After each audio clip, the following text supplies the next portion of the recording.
Magandang araw po sa lahat at purihin po natin ang Panginoon at pasalamatan sa araw pong ito sa pagdiriwang ng ika-23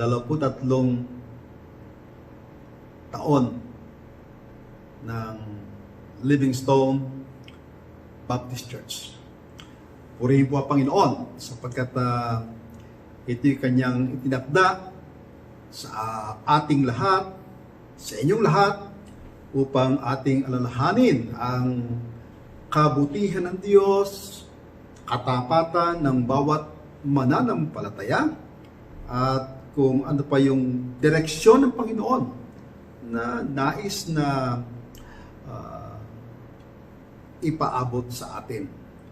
Kayo ba'y natutuwa sa araw na to? Mga kapatid, hindi ko man kayo nakikita, para bang ina-analyze ko na lang na yan, wow, ayos. Ayos ang pamilyang ito, sapagkat talagang ready sila. Yan ang tamang setup. May mesa, tabi-tabi kayo. Itabi mo na yung mga gadgets na yan. Ayan. Isa lamang ang gamitin natin. Yung bang cellphone ay i-off nyo muna yan, at magsama-sama kayo. Brad, huwag dyan sa higaan. Hindi maganda dyan. Makatulog kayo. Diyan ka, upo ka. Ayan, isa naman, nakapasok lang. Sige, dali mo na yung tasa mo ng kape. At pwede ka na rin maupo dyan. Dahan-dahan lang sa paghigop. At baka kayo mapasok. Di ba? Ayan. Kaya, isa talagang mahirap mangaral na hindi kayo nakikita, no? Hindi mo alam yung Hindi mo alam yung reaction kung pag nagsalita ka ay ngingiti ba siya, sisimangot pa siya, o panay ba ang tingin sa kanyang relo kung napahaba yata ng mensahe si pastor. Pero tayo nagpapasalamat sapagkat ang Diyos ay patuloy na may ginagawa sa atin. In whatever situation in life, ay nagpapasalamat tayo sapagkat ang Diyos ay napakabuti sa atin.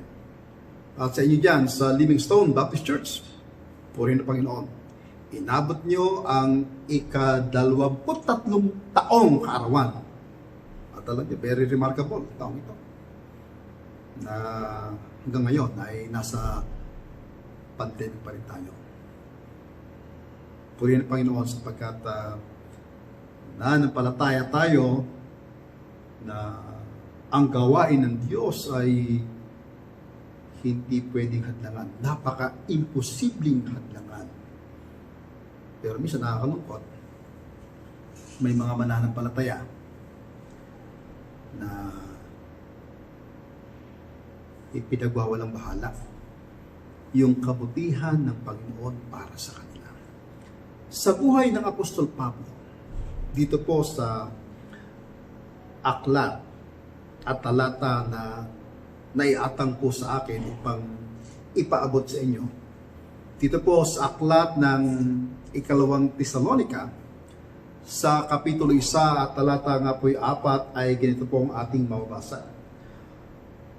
Anupat kami sa aming sarili ay nangagkakapuri sa inyo sa mga iglesia ng Diyos dahil sa inyong pagtitiis, pananampalataya sa lahat ng mga pag-uusig sa inyo at sa mga kapighatiang inyong tinitiis. Ito yung pagpapaabot ni Pablo sa mananampalataya dito sa Thessalonica. Tayo ay nananampalataya na batid ni Pablo yung dinaranas ng mga taong ito. Yung kanyang unang panulat ay nagpaabot si Apostol Pablo ng mga sagot na rin sa kanilang mga tanong. Pero parang kulang yung naging kapamaraanan ng unang sulat na to. Kaya may nakaabot kay Apostol Pablo na may gumagamit pa nga ng kanyang pangalan. At maraming mananampalataya sa dakong iyon ang nagkakaroon ng kaguluhan. Sila'y nalilito. At sa talatang ito ay makakapasin natin na talagang matindi yung kanilang na pagdaraanan.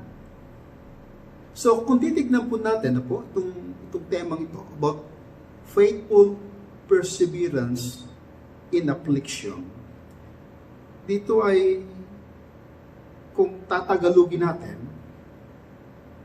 ay yung matapat at matyaga sa panahon ng pagdurusa. At nakita ni Apostol Pablo yung katapatan ng mga tao ito. Hindi lamang yung katapatan, yung katyagaan, mag-iba yun eh. Iba yung matapat at iba pa rin yung matyaga. At sila'y nakapaloob sa tinatawag na pagdurusa. Pag sinabi natin pagdurusa, kabahagi niya yung lungkot, yung hirap, yung sakit, yung karamdaman. At kung may mga nawala nga sa ating buhay sa panahon ito ng pandemya, ay may dalamhati, may dusa. At kung ating mababanag sa maraming nating kababayan sa ngayon, ay mayroong kalunos-lunos na kalalagayan. Parang napakahirap talagang ikaw ay maging masigla. Ikaw ay mahirap na maging maligaya. At ito yung naranasan ng panahon yon ng mga mananampalataya sa Thessalonica. Pero si Apostol Pablo ay hindi nagwalang bahala sa bagay nito. Ngayon, meron pa bang Apostol Pablo sa panahon ito? Ako'y nananampalataya na meron pa. May mga kumakatawan sa bawat iglesia, mga tagapanguna ng iglesia, na may ganun pa rin damdamin na nakakakita ng pangangailangan ng kapatid sa pananampalataya. Primarily, of course, ang inyong mga pastor. Ang inyong pastor, dyan sa Livingstone Baptist Church. Nagpapaabot siya, nagpapahatid siya ng panawagang kagaya nito. Kaya dito sa aklat ng ikalawang Thessalonica, pansinin po natin sa kapitulo 1 sa talatang 1. Si Pablo, Silvano at Timoteo sa iglesia ng mga taga-Thessalonica na nasa Diyos na ating Ama at Panginoong Hesukristo. Sumainyo nawa ang biyaya at kapayapaan mula sa Diyos, sa Diyos Ama at sa Panginoong Hesukristo. Ito kaagad yung pagkapaabot ng sulat ni Apostol Pablo upang maibsan yung kanilang nararamdaman. Sapagkat alam ni Pablo na ito ay kailangan ng mga mananampalataya doon. At pag sinabi natin yung salitang biyaya o the word grace, is to let them know that God is a gracious God, and who will give them the faith they need to grow in their persecution and be victorious. Ito yun. Ito yung biyaya. Na malaman ka agad nila na ito may biyaya ang Diyos. Huwag kayong magkulabihanan. And then the word peace, it means that to let them know that God will see them through. And it is not because they are hindi dahil sila masama. Kasi yung iba nagkakaroon kasi, galit ba sa amin ng Diyos? Kasi dati sa ating lumang pananampalataya, meron tayong kaisipan na pag hindi tayo nakakagawa ng tama para sa Diyos, yung Diyos na, alam niyo na nais kong bigyan pansin, eh pwedeng may mga dumating na kalamidad. May tagkuto, may pagbaha, may paglindol, at marami pang iba. Nakalulungkot, maging sa mananampalataya sa ngayon, para bang nadadala ang ganitong kaisipan. Pero mahalaga talaga na sinusuri natin yung panuntunan at pamantayan ng ating pananampalataya. Walang iba kundi ang salita ng Diyos. Upang tayo ay sabihin nating maituwid. At sa kadahilanan ng bagay na yan, sa talatang 3, tignan po natin ang binanggit ng Apostol Pablo rito. Kami ay nararapat, mga kapatid, na magpasalamat talagi sa Diyos dahil sa inyo. Na gaya ng ano? Gaya ng marapat. Dahil ang inyong pananampalataya ay lumalaking lubha. At ang pag-ibig ng bawat isa sa iba sa inyong lahat ay sumasagana. Kapasin niyo ba ito? Na tayo man ay umaloob sa ganitong sitwasyon. Isa napakahirap yung face-to-face gathering. Merong distancing. May mga protocol na dapat tayong gawin. At maraming iglesia talaga sa ngayon ay we are used to it. Okay? Na nangangaral na lamang recorded or Zoom online upang ipaabot yung mensahe ng Panginoon. Pero may mga bagay na nagpapasalamat tayo sa Diyos sapagkat tayo'y ginawang malapit ng Panginoon sa bawat isa. Kaya yung katagang ito sa talatang 3, ito yung bagay na nagiging hamon ni Apostol Pablo. Na dito'y nagbibigay ng tibay, pag-asa, sigla sa kanilang pagiging matatag.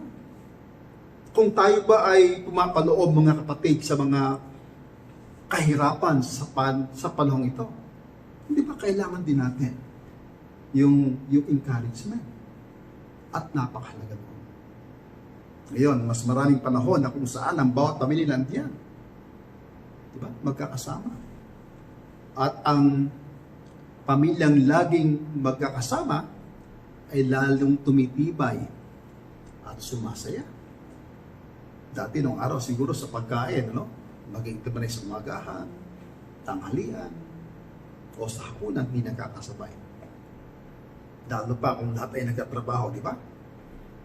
Aalis si tatay, tulog pa si nanay. Umalis si nanay, tulog pa si anak. Diba? Sa tanghalian, may nagtatrabaho, pinag-aaral, wala. Wala sa tahanan. Pag uwi sa gabi, late na rin. Wala na yung parang nakagis na natin na sama-samang nanalangin. Diba? Sama-samang kumakain. At napakasaya. Pero sa panahon ito, parang ibinalik ng Panginoon. Oo nga, at medyo meron tayong nakitang pagdarahop. Pero tignan natin, okay? Sa isang malawak na pagtingin at pagtanaw, ano ba yung bagay naman na masasabi natin na binibigyan tayo ng tibay? Tignan natin yung mga taong ginagamit sa atin ng Diyos na nagpapaalala sa atin. Huwag natin silang kamuhian. Huwag natin silang kagalitan. Para bang sinasabi na, para ka namang sirang plan. At napakinggan ko na yan. Paulit-ulit at paulit-ulit ka na lang. Baguhin mo naman. Pero tanda po natin, ang gamot, ang gamot ay isang mabisang bagay na kung saan para tayo magkaroon ng lunas. Sa Pilipinas, maraming naghahanap ng gamot. Especially yung tamang gamot daw sa ngayon. So, yung mga tanong nga, ano ba talaga yung vaccine na epektibo? At kung ako ba yung turukan, ano bang tamang epekto nito? Pero may isang bagay na alam natin na mabisang gamot. At ito yung paalala. Ang paalala ay mabisang gamot para sa taong nakalilimot. Aanin pa yung presensya ng bawat isa, aanin pa yung pananagutan, katatayuan ni tatay, ni nanay, kung hindi siya magpapaalala. Anong silbi niya bilang ama? Ayan, ngayon kayo, nandyan, yung mga tatay. Tignan nyo nga yung mga anak. Tignan nyo naman. Ayan. O, ngiti kayo, ngiti. Tignan mo si ina. Ayan, di ba? Ipaalala mo lang binamahal mo siya. Di ba? Hindi to oras na, no? Hindi to yung ano, hindi to marriage vow. Pero mahalaga na minsan, tignan nyo, eye to eye. Sabi nyo, sweetheart, honey, I love you. O, sige, sabihin nyo naman, di ba? Hindi porke anniversary to na iglesia, hindi pa rin banggitin ang katagal niya. Ipaunawaan yung nagmamahal kayo. With feeling. Mahalaga yan. Maganda yan. Ang tanong ay, kailan niyo ba huling nabanggit yan? Na mahal niyo ang inyong kabiyak, ang inyong mga anak, at mga kabataan. Ha? Pay respect to your parents. Ang sabi ng Biblia, may pananagutan kaming mga magulang para sa inyo. Sa Kawikaan, train up a child in the way he should go, and when he is old, he shall not depart from it. Yan ay, aming pananagutan. At narito kami upang kayo'y gabayan, upang kayo'y turuan. Kaya, pag ganito may gawa, hindi lang anniversary, baka nagsama-sama lang kayo dahil anniversary ngayon ng Livingstone. Every Sunday, dapat nandiyan kayo, sama-sama kayo. Kung hindi kayo makakapunta sa church, kung hindi nyo makakaulayo si pastor, ang kanyang pamilya, ang kanyang mga kapatid. Pero mahalaga yung bawat pamilya, sama-sama kayo. Hindi lang itong Livingstone. Maging nakikinig din sa araw na to. Maging sa Pilipinas at sa mga karatig bansa pa natin. Ating samantalahin at bigyan ng panahon, importansya, ang bawat pagkakatipon. Malaking nga advantage nyo sa kayo eh. At disadvantage sa mga nangangaral. Alam niyo ba yun? Dati sa iglesia, pag yung pastor nangangaral, yung mga miyembro, inip na inip. Sabi niya, ang haba namang mga aral ni pastor. Isang oras na mahigit. Di niyo ba alam? Mahirap tumayo doon sa harap ng pulpito. Kung gusto ni pastor, 5 minuto lang siya mag-set up, pwede. Pero meron siyang nais ipaabot. Meron siyang nais ipaalala. Bakit kaya? Bakit kaya minsan paulit-ulit? Dahil hindi nakikinig. Kung madali lang bang sumunod sa instruction at makinig, hindi na kailangan ulit-ulitin. Diba? Napakasimple. Maging sa kabataan, yung mga magulang, paulit-ulit din. Ang mga bata, nayayamot na, ibagin. Ay, nako. Ilagay nyo sa puso't isipan nyo. Gawin nyo, ipamuhay nyo. Itong si Pablo, napakinggan niya. Ay, hindi siya nagano. Hindi siya nagwalang bahala. Ipinaabot agad sa kanila, yung katagang ito, na kami nagpapasalamat lagi sa Diyos. Na gaya ng nararapat dahil sa inyong pananampalataya, na lumalaking lubha.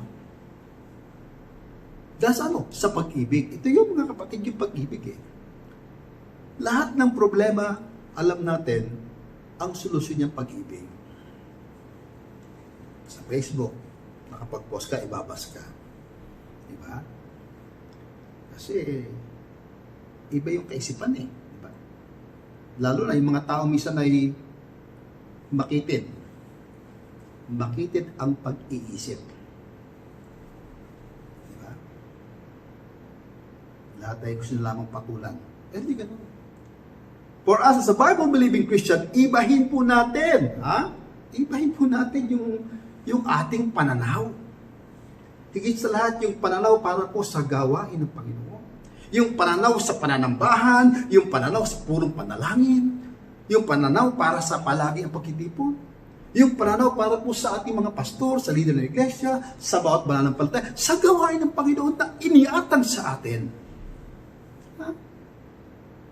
Kasi, ibinibigay yan sa atin sapagkat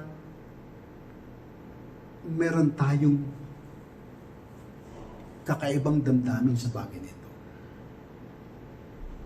Merong isang bagay na meron ang mananampalataya. Na wala ang di mananampalataya.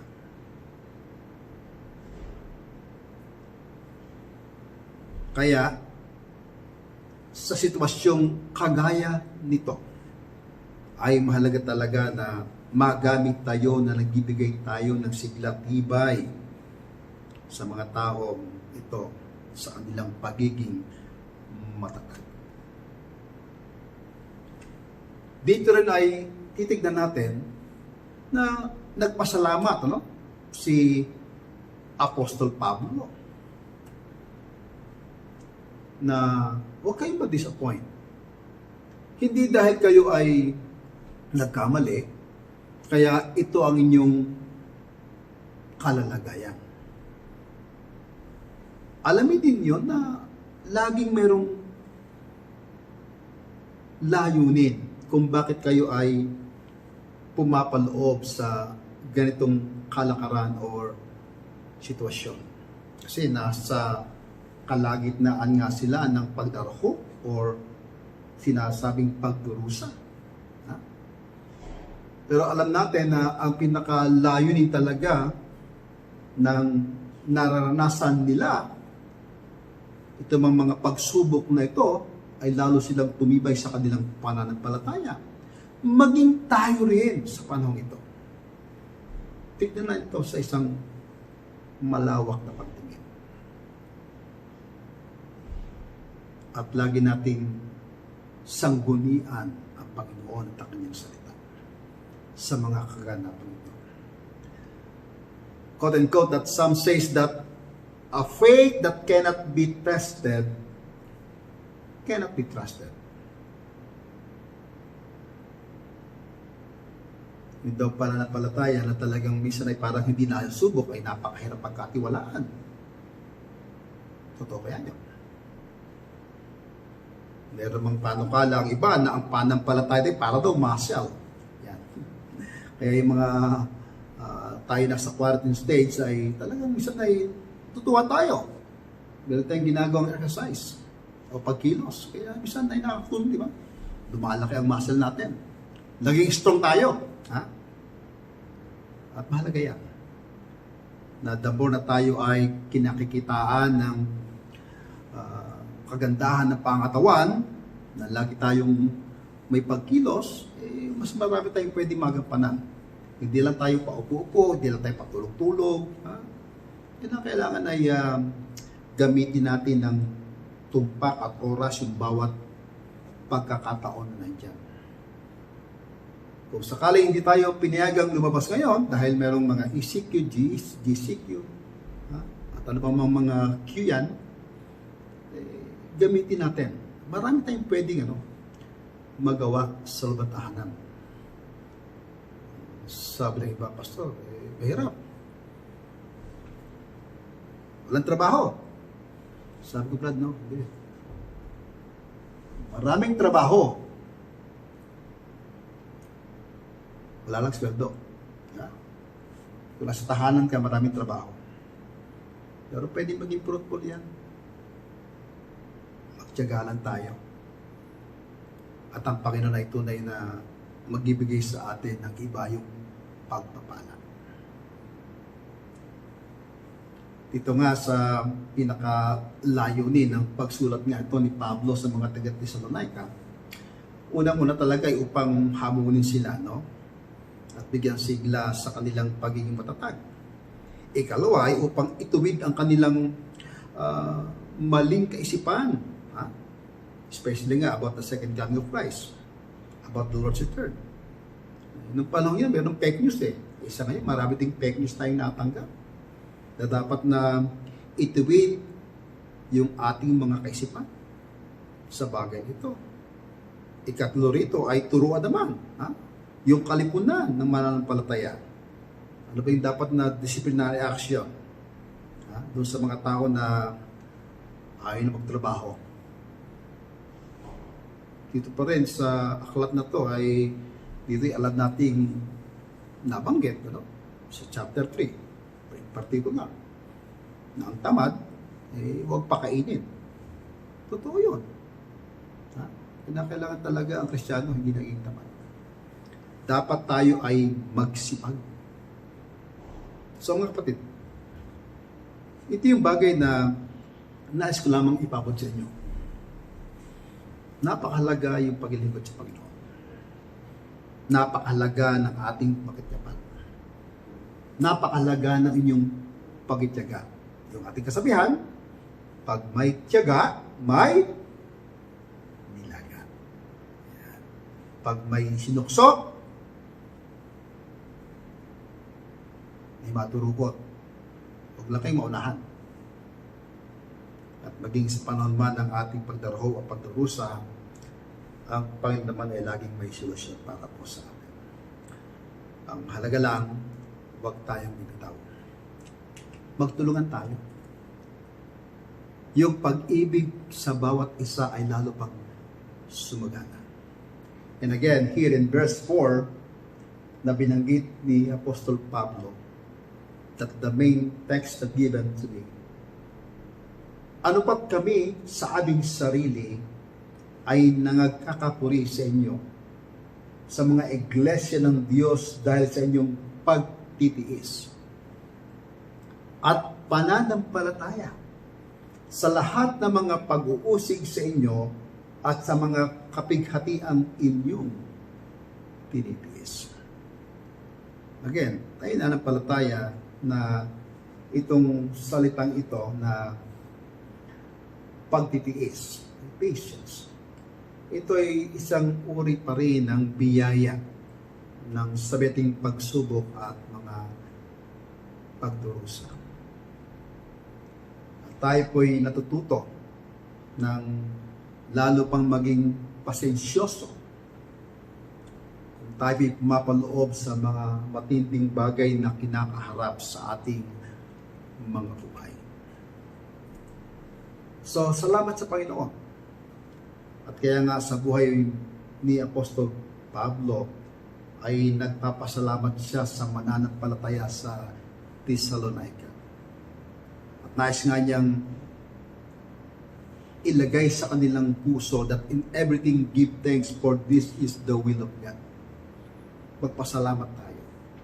At merong tinatawag na testimonya o patotoo sa mananampalataya na sa ganitong sitwasyon ay magbibigay hamon, okay, sa ibang mananampalataya na ang tunay na pagsunod at katapatan na paglilingkod sa Panginoon na tayo may pinararaan sa matinding pagsubok sa buhay ay merong malaking pakinabang. Maging sa mga tao na sa ating kapaligiran na nagmamasid sa atin, masasabi nila, yes, Christianity works. At ang Panginoong Jesus ay totoo. That God is faithful and can be trusted. Ito yun. Nawa tayo ay gamitin ng Panginoon na asin at ilaw ng sanlibutan ito. Tayo maging mouthpiece ng Panginoon as ambassadors of Christ na ipadama natin ang totoong nais ng Panginoon sa sangkatauhan. Sa iglesia na inyong pinaliban, sa iglesia ang inyong pinaglilingkuran sa ngayon, magpatuloy po kayo. May mga tao pong nagmamahal sa inyo. May mga taong nanalangin sa inyo. At ako'y nananampalataya, unang inyong pastor ay patuloy na nanalangin sa inyo. Sa mga sunod pang talata, dito nga po sa aklat ng ikalawang Thessalonica sa kapitulo 1, ay marami pang bagay na nais na ipaabot si Apostol Pablo. At sa huli nga, mapasin natin na yung kanyang pananalangin para po sa kanila. Sa talatang 11 at talatang 12, kung ating mong titignan, na dahil din dito ay lagi naming idinadalangin kayo upang kayo'y ariing karapat-dapat ng ating Diyos sa pagkatawag sa inyo at ganaping may kapangyarihan ang bawat nais sa kabutihan at gawa ng pananampalataya upang ang pangalan ng ating Panginoong Hesus ay luwalhatiin sa inyo at kayo'y sa Kanya ayon sa biyaya ng ating Diyos at Panginoong Jesucristo. Ito po yun. Ito yung direktang plano ng Panginoon para sa atin. At ito yung direktang panalangin ng Panginoon, ng ni Pablo para sa atin. Na tayo masigit pang maging kagamit-gamit. Maging daluyan tayo ng pagpapala ng ating buhay na Diyos. Ang pag-ibig ay lalong sumagana. Makita sa atin yung tunay na pagpapahalaga na tayo maging mapagtiis, maging matyaga. At yung kalulhatian ng Diyos ay maging daan. Na hindi lamang sa ating pamilya, hindi lamang sa ating mga kaibigan, na sila'y ating madala sa kanilang basan. Magpatuloy po tayo. Magpatuloy po natin yung simulain ng Panginoon na sinimulan at inipusahan po. 23 taon na ang nakalipas. I'll be going to 24 years na next year. Ang tanong, meron pa kayang anibersaryo sa susunod na taon? Meron pa kaya? Kung sakaling loobin ng Diyos na siya dumating after my preaching, amen. Puri ng Diyos. Kaya, huwag po natin ipagpaliban ang bawat sandali. Mahalaga po na tayo po'y laging dumulog, makiisa, magbigay po ng ating buhay sa gawain ng Panginoon. Ibigay po ninyo inyong mga talento. Ibigay po natin at ibigay po ninyo yung kalakasan na bigay sa inyo ng Diyos. Magpasalamat po tayo. Patuloy po natin i-extend yung ating pangunawa, pagmamahal sa ating mga mahal sa buhay at mga tao sa ating kapaligiran. Alisin na po natin yung mga bagay na hindi maganda. Alam niyo po, yung salitang karunungan, mahalaga po yan upang tayo naman ay talagang mabiyayaan at makita natin yung mga bagay na dapat po nating kapanan. Pero minsan, may mga taong nandiyan ang kanyang natawag na katalinuhan, pero nakalulungkot. Minsan, laging daan ang kanilang kaibagan. At dahil sa kaibahan yan, dumalit sa puntos na meron silang mga katwiran, mga kadahilanan. At dahil sa kadahilanan yan ay naghahatid ng katamaran. Ini-ignore na lang. Okay naman dito. Hindi na ako sa church. Nasanay na ako dito. Dito na lang ako. Diba? Nagiging tamad na. Kapda po natin. Sa simulain ng Panginoon na inilagay po sa ating mga puso, tayo pong lahat. Bilang mananampalataya, again, I'd like to repeat. If you are truly a Bible-believing Christian, okay, binigyan ka ng Diyos ng pananagutan. Meron kang pananagutan sa ngayon. At meron kang responsibilidad para sa Diyos. Tanda po natin yan. Binigyan tayo ng Diyos na maraming mga pagpapala. Baka hindi natin kayang bilangin sa daliri ng ating mga daliri. Pero naway, ibalik natin ang mga pagpapalang ito sa Panginoon. Pasalamatan natin siya. As I close this morning, nais kong ibahagi itong isang simpleng awitin. Hindi po ako mga awit, nagkataong puno lang ang pinyeto ko. Pero nasa lahi daw nila, nasa lahi daw namin. Pero naman, I'd like to share the message of the song. Maganda po yung mensahe ng awit nito. Yung pabagat po nito, Rejoice in the Lord. God never moves without purpose or plan.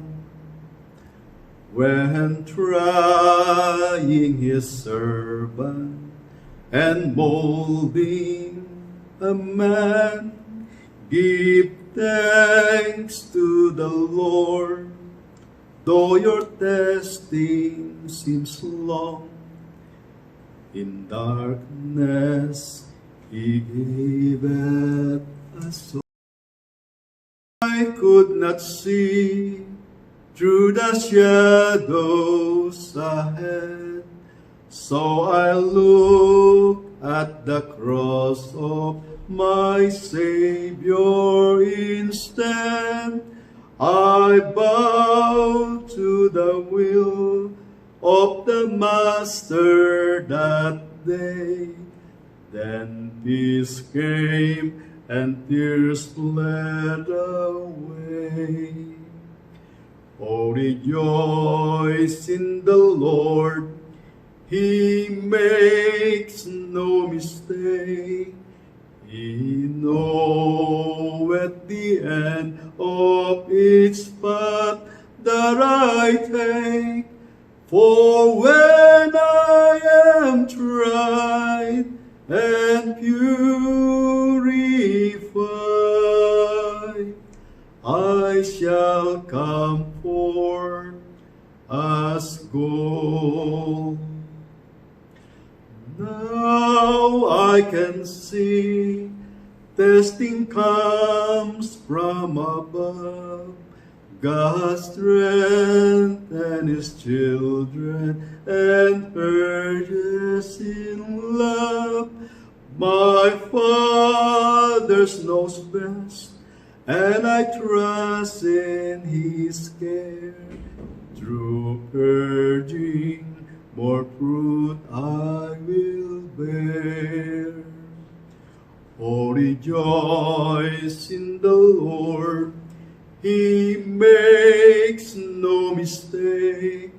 He knoweth the end of each path that I take. For when I am tried and purified, I shall come forth as gold. Sa Diyos po ang luwalhati, mga kapatid. At minsan pa, isang pagpalang araw po ang siyang sumaating lahat. At lagi po nating alalahanin ang kabutihan ng Diyos sa atin. And again, sa iglesia po ng Livingstone Baptist Church at sa inyong mahal na pastor, Pastor Abel Bernardo, salamat sa buhay ng inyong mahal na pastor. Matagal na kayong kakilala ng Pastor Abel. Kung titignan ko, siguro ay mga 35 hanggang 36 na taon na. Since way back 1985 or 86 na kami naging magkapatid sa pananampalataya, magkaibigan, naging magkamanggagawa. Kaya salamat sa pribilehiyo minsan pa na ako'y naging kabahagi nyo sa isang napakaganda at napakahalagang anibersaryo sa buhay nyo. Sana balang araw tayo'y magkita-kita at tayo'y aking makamayan at makasalamuha sa isang hapunan. Puri po Panginoon, at ibinabalik ko po ang lahat po ng kapurihan, pasalamat sa buhay na Diyos, sa pangalan po ni Jesus. Sa pangalan ni Jesus.